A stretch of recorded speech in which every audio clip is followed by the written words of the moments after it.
पुन्हा एकदा स्वागत। एक महत्त्वाची बातमी समोर येते। सिडकोच्या घरांच्या किमतीचा प्रश्न आज विधिमंडळात सुद्धा पाहायला मिळाला। राष्ट्रवादीच्या शरदचंद्र पवार पक्षाचे आमदार शशिकांत शिंदे यांनी घराच्या वाढीव किमतीवरून सरकारला प्रश्न विचारला।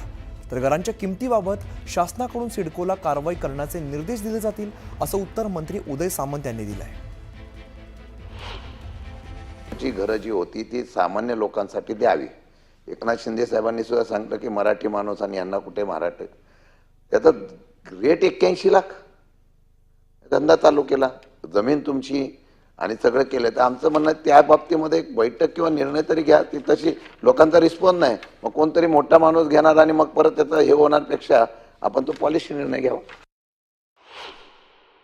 सभापती महोदय, अशा पद्धतीचा निर्णय मला असं वाटतं की गृहनिर्माण विभागानं म्हाडाच्या बाबतीमध्ये घेतलेला आहे की ज्या ठिकाणी घरं विकली जात नाहीत, मग त्याच्यामध्ये अत्यल्प असेल, अल्पभूधारक असेल, मध्यम असेल किंवा उच्च असेल, याच्यामध्ये माझ्या माहितीप्रमाणे तुम्ही 25%, 15%, 10%, 30% अशा किमती कमी केल्या आणि त्याच्यानंतर फार मोठा त्याला रिस्पॉन्स मिळाला आहे। तर शशिकांत शिंदे साहेबांनी जी सूचना ही ठिकाणी केलेली आहे ती अतिशय रास्त सूचना आहे आणि त्या बाबतीमध्ये देखील सिडकोला कारवाई करण्याचे निर्देश हे नक्की शासनाकडून दिले जातील।